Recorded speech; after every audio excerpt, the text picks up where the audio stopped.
جو نبیوں کے نبی ہیں وہ تو امت کے لیے ایک باپ کا درجہ رکھتے ہیں، لیکن پردہ ان سے بھی ہے، پردہ نبی کی ذات سے بھی ہے۔ تو صحابیہ پردے میں رہ کر اپنے آپ کو نبی سے چھپاتے ہوئے یہ کہہ رہے ہیں کہ یا رسول اللہ میرا یہ خط ہے، اس کا مجھے جواب چاہیے۔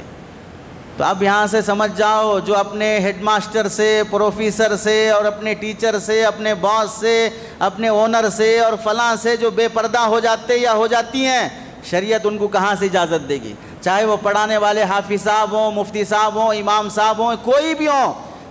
12 سال ہو گئی بچی کی عمر، تو اب کسی حافظ صاحب سے بھی اپنے بچی کو قرآن نہ پڑھاؤ، ٹیوشن نہ دلاؤ، کسی معلمہ اور باجی کے یہاں سے پڑھاؤ، ورنہ جو بے حیائیاں پھیلتی ہیں اس کی ہم توقع نہیں کر سکتے۔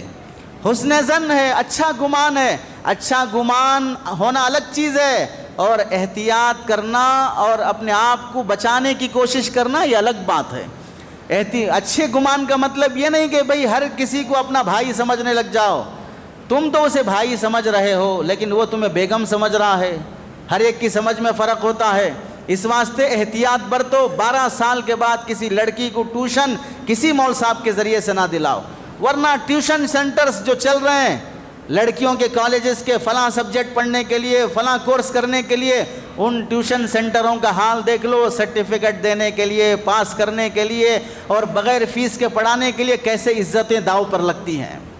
اور ہمیں یہ بتانے کی ضرورت نہیں ہے، یہ کالج کا طبقہ ہم سے زیادہ بہتر جانتا ہے اور یہ آنکھوں سے دیکھ رہا ہے، ہم تو سن رہے ہیں بس، یعنی اندھے اور بہرے بن کر نہیں جی رہے ہیں، قریب سے دیکھنے اور سمجھنے کی کوشش کر رہے ہیں۔ باقی مبتلا بھی تو یہ لوگ ہیں جو کالجوں میں پڑھے ہوئے ہیں۔ تیسری حدیث میں نبی کریم صلی اللہ علیہ وسلم فرماتے ہیں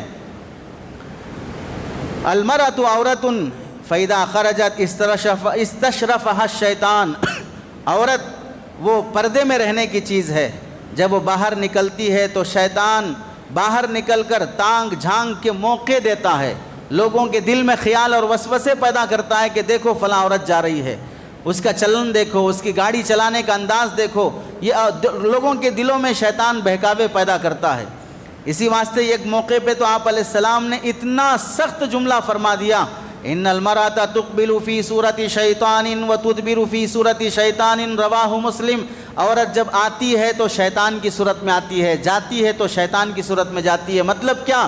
یعنی شیطان جیسا انسان کو گناہ میں مبتلا کرنے کے لیے تلا رہتا ہے، ایسی عورت بے پردہ اگر باہر آتی جاتی ہے تو سمجھ لو گناہ ہو جانا 90% یقینی بات ہے۔